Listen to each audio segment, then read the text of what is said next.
Welcome to the Detroit Lions News Podcast on JC Sports YouTube page.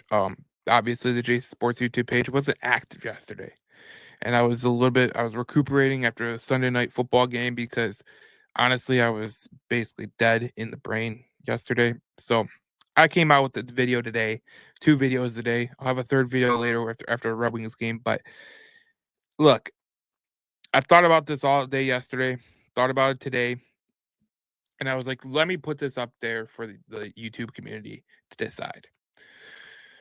So I'm calling this the Dan Campbell Effect. Because if you watch Sunday Night Football and you watch Kevin O'Connell, he went for it 4 times on fourth down. 4 times. He only went for it 10 times the whole season before that. If he would have done it, if he would have done it 4 times every game for 17 weeks, he would have been at 68. If he would have done it every week, just 2 times. 2 times 17. What is it? 34. He would have been at 34 if he went 2 times a week. So right then and there, you see a statistic that is very valuable. So why did Kevin O'Connell change his conservative nature to a more aggressive nature? It's easy to see.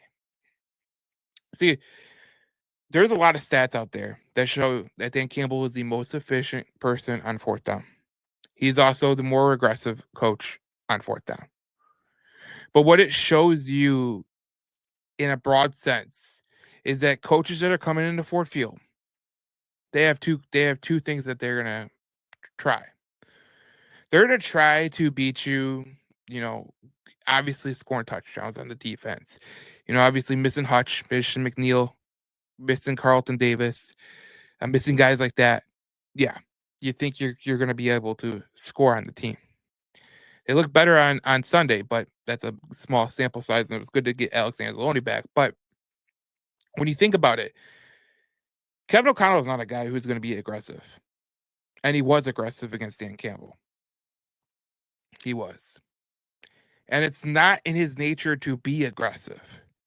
But what Dan Campbell does to these coaches, it's psychological warfare. Think about it like this.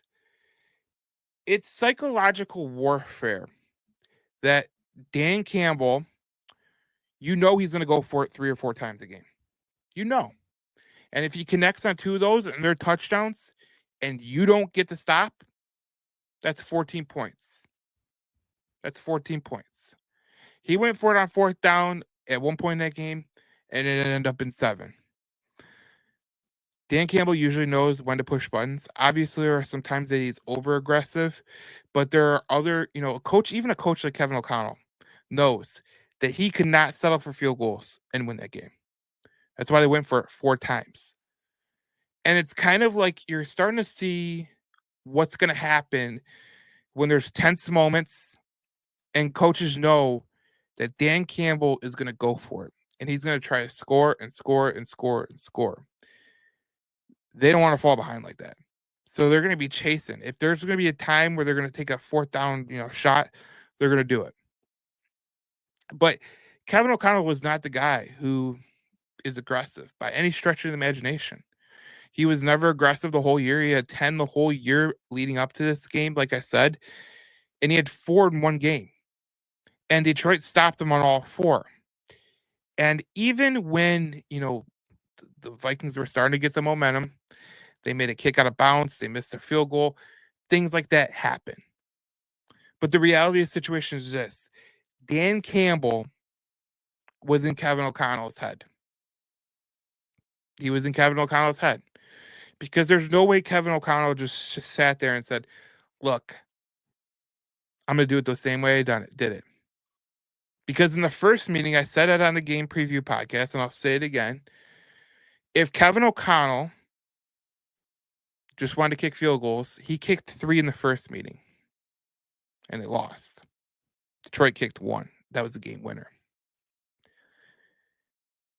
What Dan Campbell does to a coach on the opposing side of the field. Now, this won't be the case if they meet up with a guy like Andy Reid in the Super Bowl. This won't be the case with a guy like John Harbaugh, who he's also aggressive. John Harbaugh can be aggressive.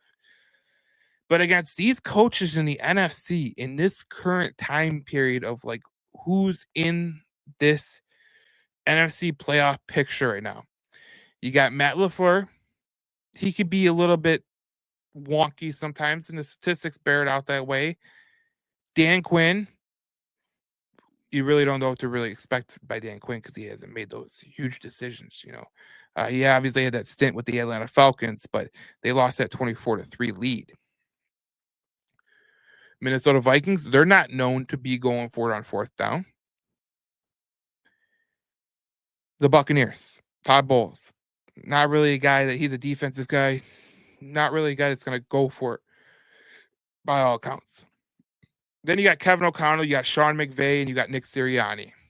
And I think Nick Sirianni is a total wild card because he could be a total nutcase sometimes the way he goes for it. You just never know.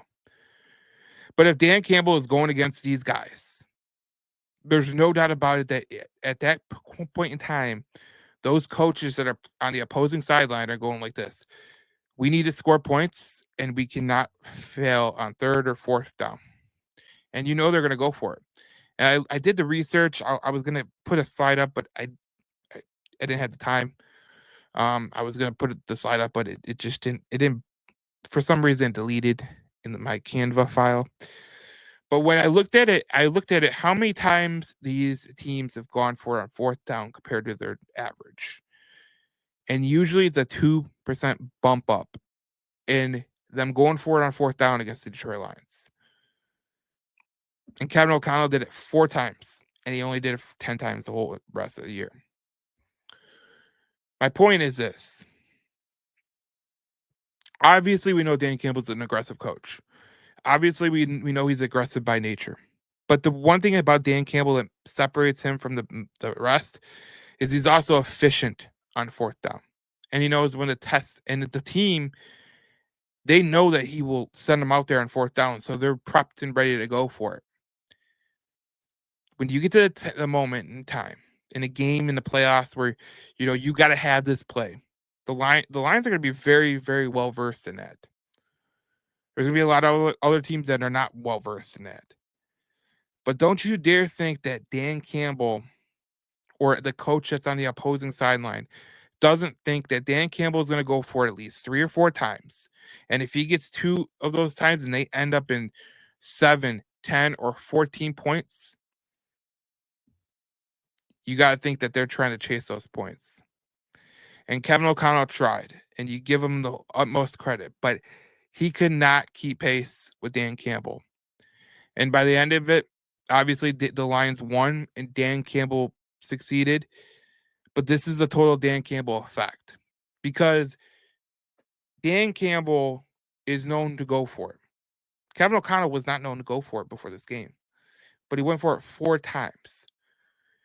That's the kind of psychological warfare I think Dan Campbell is playing on these coaches. And you could tell the way some coaches play him and the way that they kind of like scheme out the game that they want to get a jump on Dan Campbell. And the only coach I've seen that was actually successful at being as aggressive as Dan Campbell was Sean McDermott. Sean McDermott did a damn good job. They was a play early in that game where it was 4th and like 2 or something on their own 48. They went for it and got it, and they scored a touchdown afterwards. Like, that's what could really derail it, but you got to think that's Josh Allen, and look, the Lions weren't playing good at that. They didn't play good in the first quarter of play in the Lions-Bills game. So if you're a Lions fan, you just this is something to monitor. As we go forward through the NFC playoffs, obviously, this is something we're definitely going to monitor here on the JC Sports YouTube page. But we're going to monitor it on the Detroit Lions News podcast page and more because this is something I think a lot of people are missing in terms of what Dan Campbell does to opposing head coaches. And we'll talk about that more on the JC Sports YouTube page as we talk more Detroit Lions football here on JC Sports.